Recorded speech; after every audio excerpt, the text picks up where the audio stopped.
Selamat pagi, salam sejahtera untuk kita semua. Shalom, Om Swastiastu, Namo Buddhaya, salam kebajikan. Yang saya hormati dan banggakan, senior saya, Kapolda Provinsi Jawa Timur, Inspektur Jenderal Polisi Dr. Andes Imam Sugianto, MSI. Tepuk tangan untuk Bapak Kapolda.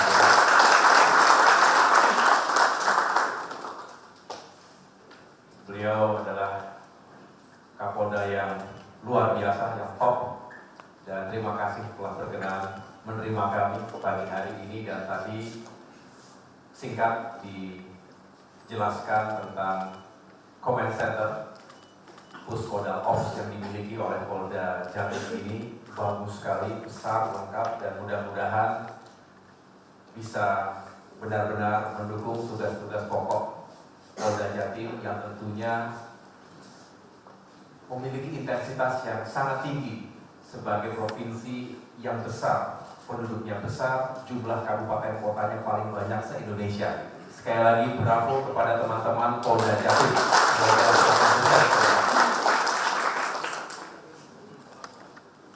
Saya juga ingin menyapa Kepala Kejaksaan Tinggi Provinsi Jawa Timur yang dalam hal ini diwakili oleh Bapak Aspidum. Sampaikan salam kepada Ibu Mia. Tadi malam sebetulnya pada saat saya berkegiatan di kampus Universitas Erlangga, sempat beliau menyapa secara daring di acara tersebut. Dan juga tentunya jajaran kejaksaan yang juga hadir pada pagi hari ini. Bapak Kapolda bersama saya juga ada beberapa pejabat teras di Kementerian ATR BPN. Di sini ada Dirjen Penanganan Sengketa dan Konflik Pertanahan, Bapak Ilyas Tejo Priyono. Kemudian di sini juga ada Inspektur Jenderal Polisi Dr. Andes Widodo, SHMH, Staf Khusus Menteri ATR BPN dalam penanganan sengketa dan konflik tanah dan ruang. Juga beserta jajaran staf khusus lain yang tidak dapat saya sebutkan satu persatu. Kalau sebelah kanan ini ada Brigadir Jenderal Polisi Arif Rahman, Direktur Pencegahan Konflik Pertanahan, sekaligus Ketua Satgas Anti Mafia Tanah Kementerian ATR BPN. Hadir pula Kepala Kantor Wilayah BPN Jawa Timur, ada di belakang. Kemudian juga ada para kepala kantor pertanahan. Ada beberapa yang hadir, utamanya Kantah Banyuwangi hadir di sini, Kantah Pamekasan, dan yang lain-lain. Tidak dapat saya sebutkan satu persatu. Dan yang saya banggakan pula para Kapolres. Di sini ada Kapolresta Banyuwangi, Kombes Nana. Agak apal Pak, karena kebetulan satu angkatan kita.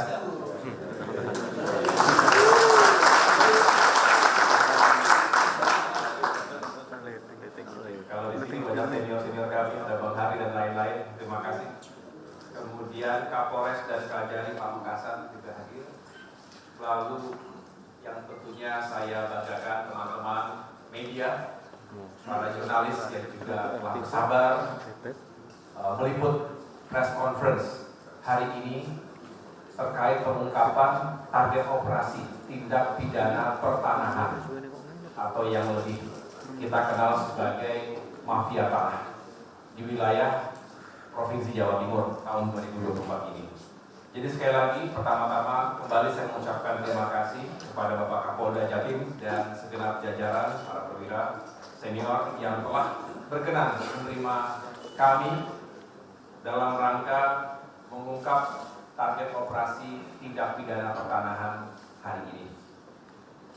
Saya juga ingin mengapresiasi kepada segenap jajaran Kejaksaan Tinggi Provinsi Jawa Timur yang juga telah berkenan hadir, dan tentunya teman-teman media sekalian. Saya tahu ini adalah hari Sabtu, biasanya berkumpul dengan keluarga, tetapi saya mohon waktunya untuk sama-sama kita juga bisa secara serius menunjukkan kepada rakyat kita betapa sinergi dan kolaborasi yang kita jalankan di Jawa Timur ini bisa membuahkan progres dalam rangka mengungkap sebagai tindak pidana pertanahan. Kami tentunya berkoordinasi karena berbagai kesibukan baru bisa dijalankan hari Sabtu ini, Bapak Kapolda. Alhamdulillah, ini sekali lagi bukti yang kuat. Tadi beliau menyampaikan sinergi dan kolaborasi. Memang dua kata itu sering kali kita ucapkan, tetapi mungkin tidak setiap kali bisa kita jalankan dengan baik. Tapi ini bukti bahwa sinergi dan kolaborasi bisa membawa kita pada kesuksesan dalam rangka penegakan hukum, utamanya terkait dengan isu-isu pertanahan di Indonesia. Bapak Ibu sekalian, semoga ini menjadi pahala yang baik di bulan suci Ramadan.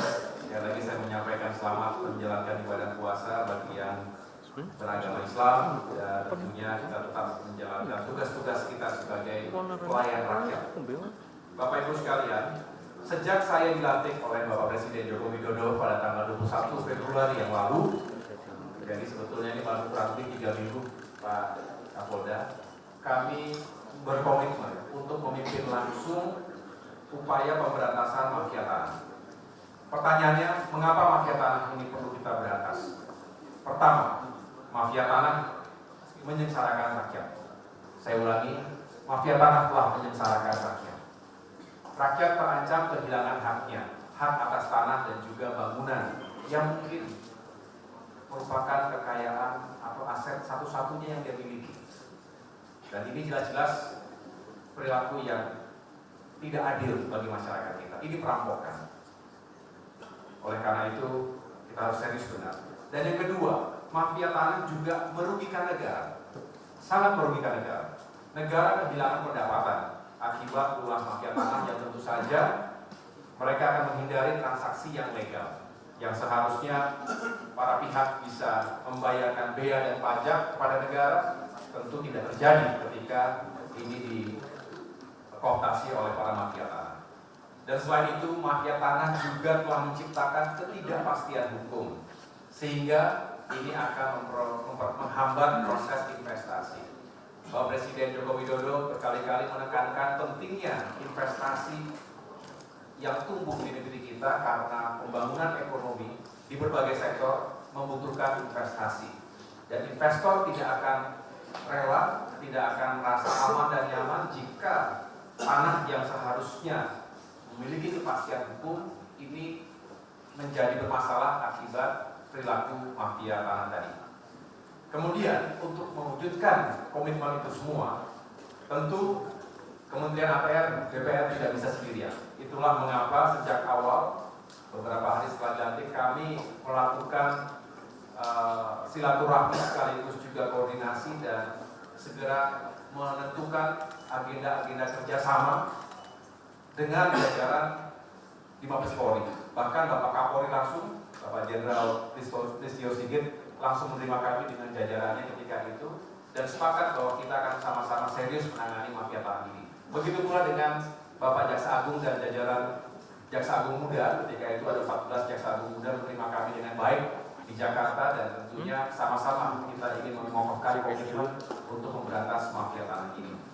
Dan ini juga merupakan kelanjutan sinergi dan kolaborasi yang sebetulnya juga telah dijalankan sejak tahun 2018 dalam wadah Satgas Anti Mafia. Saya mengucapkan terima kasih kepada semua yang terlibat sejak awal dan tetap konsisten dengan komitmennya sampai dengan hari ini. Dan kami juga telah menjalankan rapat praoperasi pencegahan dan penyelesaian tindak pidana pertanahan tahun 2024 ini. Ketika itu Ketua Satgas melaporkan kepada kami dan dari hasil rapat praops itu untuk tahun 2024 kami menetapkan 82 target operasi. Saya ulangi, 82 target operasi yang memiliki potensi kerugian terhadap negara sebesar lebih dari 1,7 triliun rupiah. Dan total luasan bidang tanah kurang lebih 4.569 hektar. Jadi ini adalah target operasi yang kami tetapkan untuk tahun 2024. Ini terjadi kenaikan dari tahun 2023 sebelumnya ada sekitar 60 kasus target operasi. Dan angka 82 dua tadi juga masih mungkin bertambah sesuai dengan perkembangan di lapangan jika memang ada hasil pendalaman yang bisa kami jadikan sebagai penambahan jumlah target operasi. Bapak Ibu hadirin sekalian, hampir bisa dikatakan setiap kami melakukan kegiatan termasuk kunjungan ke lapangan, kalau bertemu dengan teman-teman media di doorstop begitu, banyak yang bertanya apa yang harus dilakukan dan bagaimana strategi dari Menteri ATR BPN termasuk jajaran kita semua termasuk Satgas Mafia Tanah untuk bisa memberantas mafia tanah ini. Oleh karena itu pada kesempatan yang baik ini izinkan saya untuk menyampaikan dua strategi. Sebetulnya bukan sesuatu yang sangat baru, ini sesuatu yang seharusnya terus dijalankan dari waktu ke waktu, tetapi tentu dengan leadership dan upaya-upaya percepatan yang lebih decisive lagi di lapangan. Yang pertama, strateginya adalah tentu pencegahan. Pencegahan selalu kita anggap lebih baik dibandingkan tindakan-tindakan represi. Nah, di strategi pencegahan ini, upaya yang paling penting adalah bagaimana kita bisa mendorong kesadaran masyarakat agar tanahnya didaftarkan secara resmi ke kantor-kantor pertanahan, ke Kanwil. Mengapa? Karena memang dengan memiliki sertifikat yang legal tadi, dan jika pada akhirnya seluruh tanah sudah tersertifikasi, ini akan sangat menutup ataupun akan meminimalisir paling tidak praktek-praktek mafia tanah, membuat ruang gerak mafia tanah makin sempit.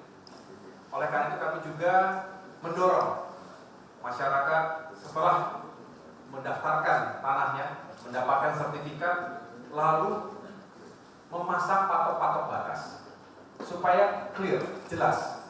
Ya tentu jangan asal pasang juga, sesuaikan dengan sertifikatnya karena ada bidang yang juga harus dipatuhi, termasuk koordinat-koordinatnya. Dengan demikian kami bisa melakukan pengadministrasian lebih baik. Setelah itu Kementerian ATR BPN dengan jajarannya punya kewajiban untuk melakukan check and recheck. Ini juga sekali lagi untuk mencegah terjadinya overlapping dan juga adanya permasalahan di lapangan. Jadi yang pertama adalah pencegahan. Yang kedua strateginya adalah penindakan. Penindakan ini tentu harus dilakukan jika ditemukan permasalahan yang tidak diselesaikan secara baik-baik. Artinya harus dikembalikan pada hukum dan aturan yang berlaku. Jika ditemukan ada potensi duplikasi sertifikat, maka ini bisa menjadi bukti permulaan bagi Satgas Anti Mafia Tanah untuk melakukan penyelidikan. Penyelidikan juga kami akan jalankan atas laporan, atas pengaduan masyarakat, atas dugaan adanya praktik-praktik dari mafia tanah tadi. Untuk itu, pada kesempatan ini saya juga ingin menghimbau masyarakat untuk bisa mengadukan dan tidak usah ragu-ragu, berani saja mengadukan. Kami akan melindungi para saksi tentunya, dan ini jelas-jelas akan membantu tugas kami di lapangan. Jadi Bapak Ibu, kalau ada yang merasa menjadi korban atau kira-kira akan menjadi korban dari mafia tanah, jangan ragu-ragu untuk melaporkan segera daripada sudah terlalu jauh. Jika laporan masyarakat itu terbukti bahwa ada praktik-praktik mafia tanah, maka dengan dukungan dari para aparat penegak hukum, kami akan melakukan proses hukum sesuai dengan aturan yang berlaku. Itu yang akan kami pastikan. Bapak Ibu hadirin sekalian, sebagai implementasi dari strategi tersebut, hari ini kami akan menunjukkan bukti dan kerja konkret kami untuk memberantas mafia tanah tersebut. Di wilayah Jawa Timur, kami memiliki target operasi sebanyak 4 kasus, dengan target operasi tambahan sebanyak 3 kasus. Adapun jumlah tersangka sebanyak 16 orang. Dari data target operasi tersebut terdapat berkas perkara yang pada saat ini sudah statusnya P21 atau berkasnya sudah lengkap dan sudah dilimpahkan ke kejaksaan, yaitu sebanyak 2 kasus di Banyuwangi dan di Pamekasan. Dengan jumlah tersangka sebanyak 5 orang, 3 orang dari Pamekasan dan 2 orang dari Banyuwangi. Dalam kasus mafia tanah di Banyuwangi, delik menggunakan surat kuasa palsu dalam permohonan pemisahan sertifikat yang melampirkan site plan dengan tanda tangan dan stempel palsu Kepala Dinas Pekerjaan Umum. Akibat perbuatan kedua tersangka, potensi kerugian terhadap masyarakat yang menjadi korban sebesar kurang lebih 17 miliar rupiah dengan luas tanah senilai atau sebesar 14.250 meter persegi. Sedangkan potensi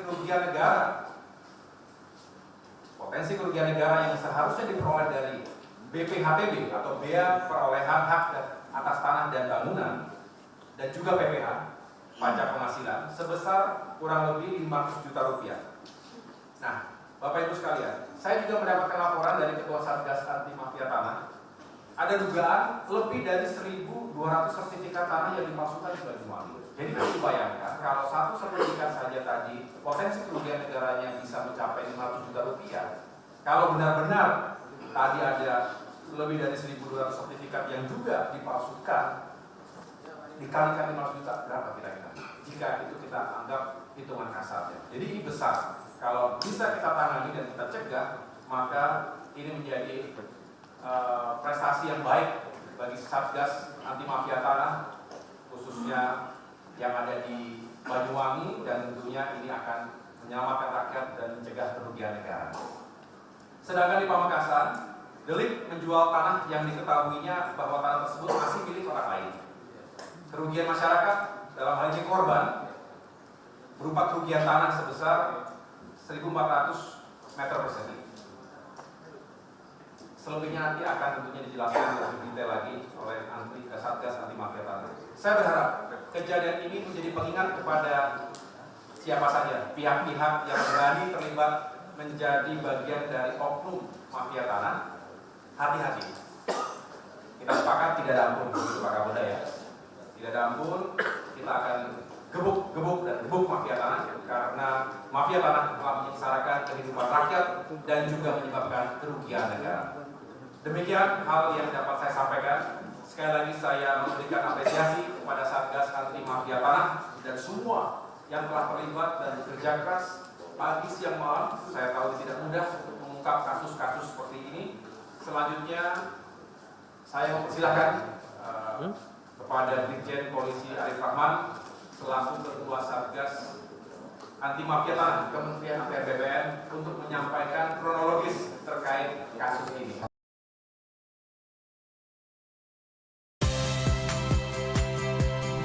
Saya Audrey Chandra, saksikan program-program Kompas TV melalui siaran digital, pay TV, dan media streaming lainnya.